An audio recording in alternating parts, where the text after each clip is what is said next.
Que la tierra te sea leve, mi general, hoy más que nunca. Inchaurrondo en nuestro corazón, descansa en paz. Así despedía el pasado sábado Macarena Olona de Vox al hombre que el 26 de abril de 2000 fue condenado por la Audiencia Nacional a 71 años de prisión por secuestro y asesinato. Entre la aluvión de críticas que recibió cabe destacar un tuit de Maider García, hija de Juan Carlos García Goena, asesinado por los GAL hace más de 30 años. En el mensaje invitaba a la portavoz de Vox a conocer la historia de su padre. Su único delito, ser vasco y vivir en el sur de Francia. 34 años después, la familia sigue sin saber por qué ni quién asesinó a una persona que nada tenía que ver con ETA. Un crimen que contempla el mosaico entero de la llamada cuestión vasca. Nacionalismo, autodeterminación, violencia, una complicada historia que arranca en el siglo XIX y que aún sigue generando controversia en nuestros días. La cuestión vasca es el hilo argumental de un libro que ofrece soluciones a este conflicto a través de las miradas paralelas de Joseba Azcárraga y Javier Sádava. Y para hablar sobre el tema nos acompaña hoy su autora, María del Olmo, historiadora y directora del Archivo Histórico Provincial de Alicante, y uno de los protagonistas, Javier Azcárraga, portavoz de SARE. Buenas noches y bienvenidos a nuestro programa. Dejadme arrancar preguntándoos, la cuestión vasca ni empieza ni termina con ETA, Joseba. No, la cuestión vasca, y yo más que hablar de cuestión vasca, de problema vasco, como muchas veces se denomina, yo hablaría del problema español de falta de solución a un problema real, un problema político que es el problema vasco, o en su caso el problema catalán, lo que fue, ¿verdad? Pero en cualquier caso, lo que es la cuestión vasca, o el problema español sobre la cuestión vasca, bueno, radica de muchos años atrás, y en todo caso ETA ha sido una consecuencia, yo diría negativa, de este problema vasco, y que ETA simplemente es la expresión de una serie de gente en diferentes etapas, desde el año 58 hasta hace 10 años, en las que a través de la vía armada intentaron buscar una solución a ese problema. Eso ya ha terminado y el problema vasco continúa existiendo, con lo cual estamos ante un problema político que exige de soluciones políticas. Quizá por eso le ha preocupado más, María, al Estado español, más la fortaleza, ¿no?, de una ideología independentista que la propia violencia. Sí, la verdad es que eso se ve muy bien a lo largo del libro a través de la biografía de Joseba, como la preocupación fundamental ha sido la lucha contra el independentismo, más que el tema de ETA, que ha sido como la excusa que ha servido y que sigue sirviendo una vez desaparecida para seguir peleando con una situación que, como se ve, no se resuelve por las vías que se han ido tomando para resolverlas. En el País Vasco no hay un solo relato del tuit de Maider García, ¿no? No, claro, es que ese es el problema, que se habla de la violencia y la violencia es la violencia de ETA, la violencia del GAL y de todo el terrorismo de Estado y de todos los grupos de ultraderecha que ha habido a lo largo de los años, esa no se reconoce. Bueno, Joseba lo puede decir mejor, y esa conciencia de víctimas hacia ellos no existe. Yo creo que es una de las grandes deudas que tenemos en nuestro país de su historia reciente, es esa, el conocimiento de las víctimas del terrorismo GAL. Pero bueno, Joseba. Bueno, cuando en la prisión, en las puertas de la prisión de Guadalajara, todo un presidente de gobierno y con algunos ministros va a despedir, porque entraban a pasar unos días de prisión en la cárcel, a los autores políticos del terrorismo de Estado, como era Barrio Nuevo, como era Rafael Vera, pues es todo un ejemplo del concepto que algunos tienen sobre el terrorismo, ¿no? Ese concepto de terrorismo bueno es el que utilizó el general Galindo, al que has hecho referencia al inicio de este programa, o el terrorismo malo, el que pudo ser utilizado en momentos determinados por la organización ETA. Cuando eso se hace de esa forma, vamos muy mal porque yo diría que es muchísimo más grave, muchísimo más preocupante el terrorismo que surge del poder, de los órganos de poder, de la policía, de la Guardia Civil, y ya no digamos de todo un gobierno, que aquel otro terrorismo que también es absolutamente negativo, pero que es utilizado por una organización que se ha creado para eso, ¿verdad? Ya. Preocupa, por si esto no fuera suficiente preocupación, ver el avance de una fuerza política como Vox, que está metiéndose en los parlamentos de todo el Estado y que reclama con absoluta rotundidad la dictadura y reclama comportamientos que en cualquier democracia serían execrables, María. Sí, la verdad es que, mira, al principio parecía un poco como de risa, ¿no? Por las cosas que decían y todo eso, pues generaba un poco hilaridad. Luego uno se va dando cuenta a lo largo del tiempo que es bastante grave. Hace un par de años firmamos un manifiesto, muchos historiadores, en contra de la revisión histórica que estaban haciendo ellos, precisamente con nombres y apellidos de Vox, ¿no? Y la verdad es que te das cuenta que es así, y en este caso también. O sea, el caso de la distorsión del tema de Galindo del otro día es un caso clarísimo. O sea, un señor condenado por terrorismo, por terrorismo no, pero por la tortura y violencia en Inchaurrondo, y que se ha alabado, y no solamente por ella, sino también las asociaciones de la Guardia Civil también se manifestaron en el mismo sentido. Es muy grave lo que está pasando en este país con estas cosas. Lo que pasa es que nos acostumbramos a todo. Y mira, a mí me llama mucho la atención en todo esto porque veo que la sensibilidad, el dolor que ha generado el tema de Galindo, si entras en las redes, si comunicas un poco con la gente, a la gente vasca, es terrible, es tremendo. Y ver a mujeres como ellas, como Maider o como Pili Zabala, responder con la entereza con la que responden y con la altura moral con la que responden, mientras se consiente que esta gente se manifieste en esos términos, y que la indiferencia del país y la sociedad, el silencio ante todo esto, para mí, clama al cielo. Joseba, una asociación como la tuya busca sensibilizar. No sé si estás viendo una mayor sensibilidad o todo lo contrario. Bueno, no, yo iba a comentar simplemente, Juan Carlos, yo en su momento conocí a Juan Carlos García Goina, que fue el último asesinado supuestamente por los GAL, y lo conocí, recuerdo, en la estación del tren de Endaya, que es donde quedé con él. Él me pidió que le ayudase porque él se había marchado simplemente porque no quería cumplir el servicio militar. Él no estaba dentro de la organización ETA. Él se había marchado por no cumplir el servicio militar, era insumiso a aquel servicio militar. Yo intenté hacer unas gestiones, hice unas gestiones rápidas, pero en el transcurso de 10 días, desde que me reúno con él hasta que lo asesinan, en ese transcurso, bueno, no pudimos avanzar más y desgraciadamente lo que son las cosas, ¿verdad? Al cabo de un mes recibo la notificación del gobierno en el sentido que ya estaba en trámite la solución de este problema y que podría volver. O sea, no se habían dado cuenta que lo habían asesinado ya, ¿no?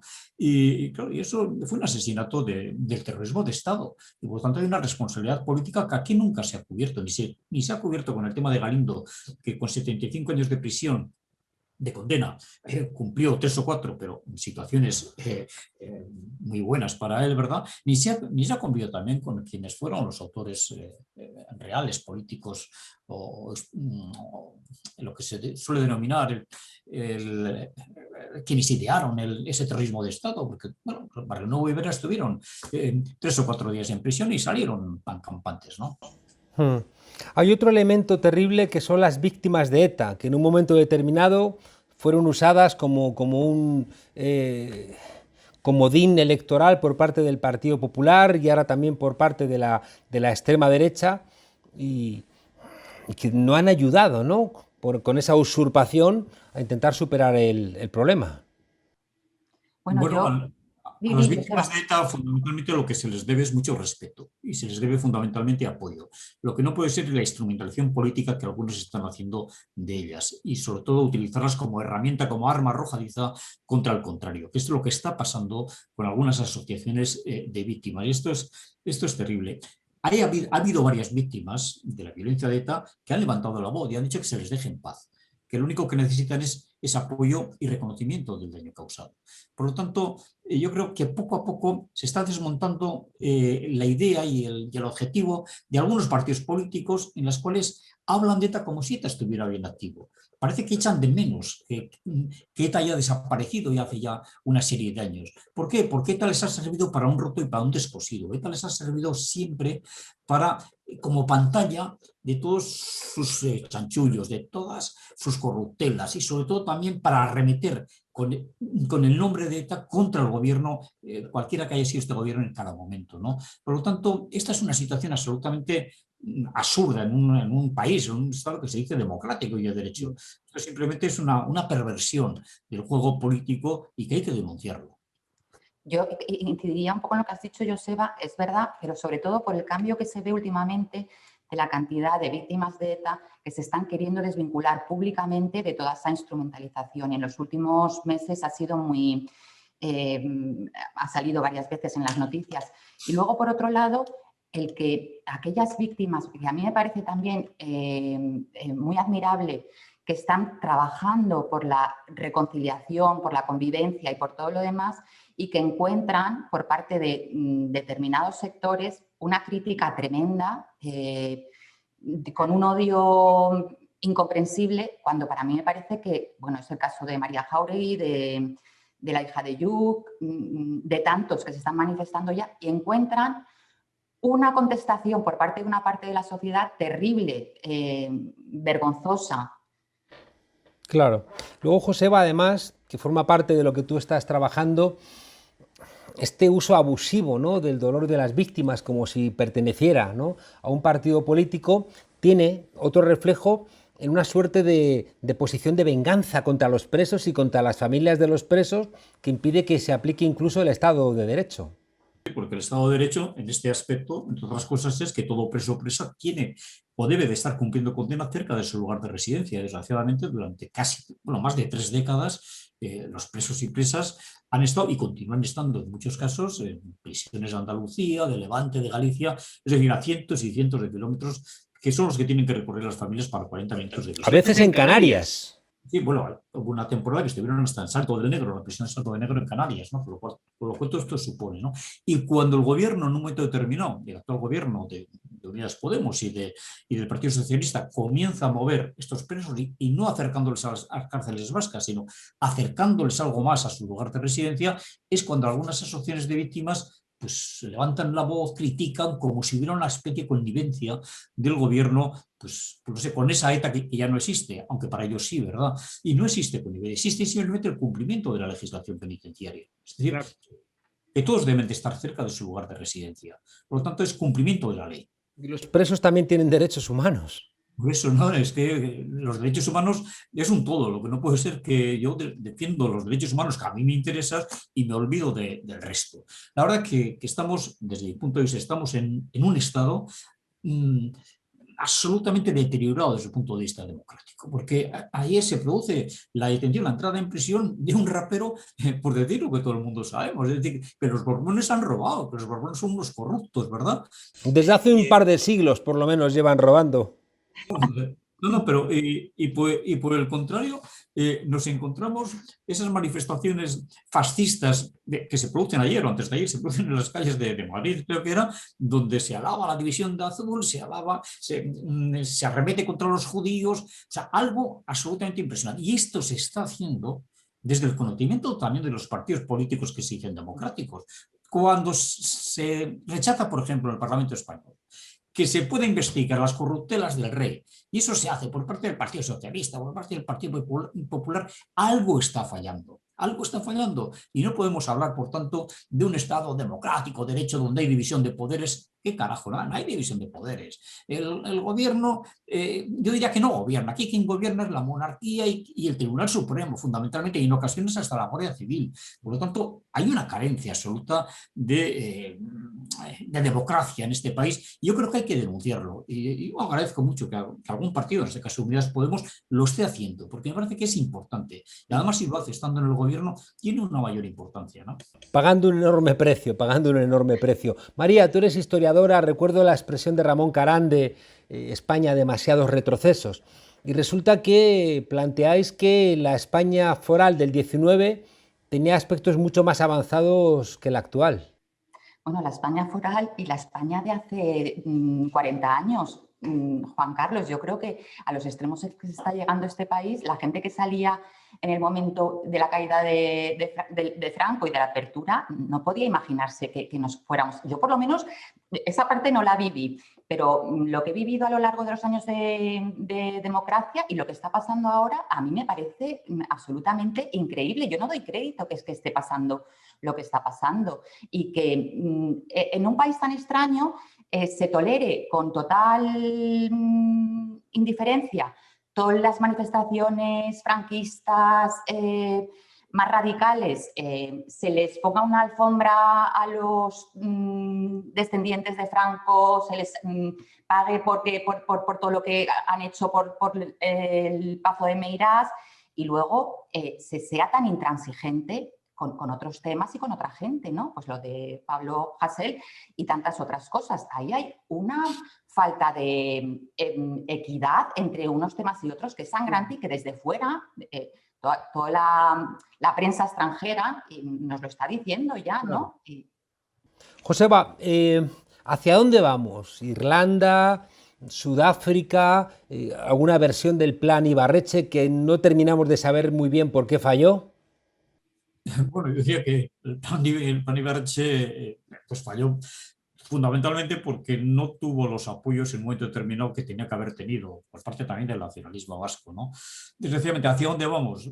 Bueno, hacia dónde a mí me gustaría que fuéramos, tanto en Cataluña como en su caso de Irlanda, pero en el caso vasco, ¿no? Y es que se permitiera a los hombres y mujeres de este país poder decidir en libertad su propio futuro, ¿no? Porque ese sí que es una decisión absolutamente democrática, que es más democrático que yo como ciudadano, en este caso vasco, pueda decidir qué tipo de relación quiero tener con el Estado, o incluso si no quiero tener ninguna relación con el Estado.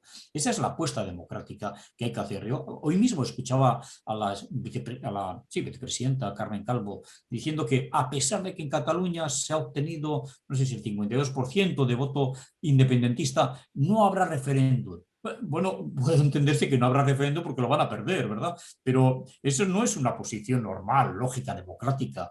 Eso es simplemente poner puertas al campo. Y yo pienso o creo que más antes que después esto se va a conseguir. Se va a conseguir que los ciudadanos vascos o catalanes solos puedan decidir su forma de relacionarse con el Estado. Mientras esto no se produzca, seguimos estando en un Estado con un déficit democrático muy importante, ¿no? María, ahora que parece que Cataluña se come toda la energía del debate público, vemos que pasan cosas que no están pasando en el País Vasco. Vemos que al PNV, que por cierto sus compañeros del PDeCAT no han sacado ningún escaño, ¿no? Les vemos como más reacios a asumir cambios, mientras que parece que otras fuerzas políticas como en Comú Podem tienen más posibilidades de entrar y ayudar a una solución, ya que son fuerzas estatales, ¿no? Aunque tengan su referencia también en los territorios, pero que están a favor de un referéndum y están a favor de repensar la integración de las diferentes naciones de España en el conjunto del Estado. Bueno, yo la verdad del tema del PNV, yo creo que estando Joseba, creo que mejor puede contestar él la posición. Sí que llama la atención, y yo lo que sí que iba a decir con respecto a lo que ha dicho Joseba es que con mirada de historiadora, aunque sea de historia muy reciente, lo que está clarísimo es que hay enquistado un problema que va creciendo, porque las últimas elecciones vascas también los partidos nacionalistas y abertzales sacaron en mayoría, y ahora en Cataluña pasa lo mismo. Un problema enquistado de décadas y décadas, que yo también he escuchado esta mañana a Carmen Calvo diciendo que en la Constitución no cabe. Bueno, habrá que tomar una determinación y dar un paso adelante y solucionar esto ya, porque está claro que así no vamos a ningún sitio. Bueno, Joseba, que conoce más lo del PNV, que explique por qué piensa su postura, que es un poco extraña. Bueno, al PNV lo digo con absoluto respeto porque yo he sido militante muchos años de ese Partido Nacionalista Vasco y por lo tanto hablo con respeto. Yo creo que tiene una estrategia determinada que sin duda yo no comparto, pero que es la estrategia de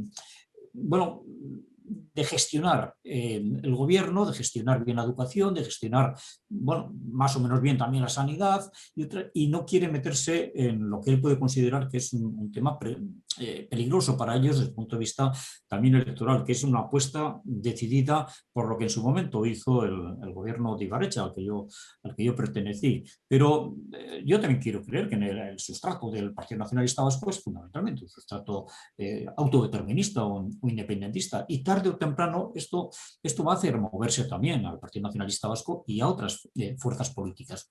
Y hay una cosa que yo creo que es importante resaltar, que la reivindicación del derecho de autodeterminación aquí o en cualquier otro lugar no quiere decir independencia, quiere decir simplemente el derecho a poder decidir. Otra cosa es que gente como yo, otros muchos, quiere que el objetivo de ese derecho a autodeterminación sea la independencia. Pero es importante hacer esa diferenciación, porque por eso puede haber en Cataluña, como Podemos o alguna otra fuerza que sin ser independentista sí que esté apostando por ese derecho de decisión, por el derecho de autodeterminación. Hacer la diferenciación esa me parece importante porque siempre hay mucha gente que nos confundimos con esos conceptos, ¿no? Al final, comparando Euskadi con Cataluña, parece que en ese objetivo se avanza más por una vía parlamentaria y con presión popular que con la violencia, y me consta que hay mucha gente haciendo una reflexión de tantos años perdidos, tantas vidas perdidas y tanto dolor generado. Para despedirnos, María, la cuestión vasca, ¿cuál sería tu conclusión? Bueno, mi conclusión es que la cuestión vasca existe, que existe pues casi desde tiempos ancestrales, ¿no? La diferencia, se habla de lo diferencial, lo hablamos en el libro, lo diferencial existe y está permanentemente ahí. Otra cosa es que lo queramos ver o no. Y que no, se ha identificado durante muchos años con el conflicto violento. Si analizamos en el libro todo lo que es la cuestión vasca con todo su componente sociopolítico, y luego que hay una posibilidad de resolverlo, que el libro también quiere acabar en positivo, y aunando la experiencia de política de Joseba más la filosofía de Javier, hay una propuesta al final del libro de concordia, de convivencia y de resolución de todo eso, pasando, desde luego, por el derecho a autodeterminación, que no sé por qué puede existir en todo el mundo y aquí es un tabú no sagrado. Joseba, ¿cuál sería tu conclusión de esta cuestión vasca, de estas reflexiones compartidas con Sadaba?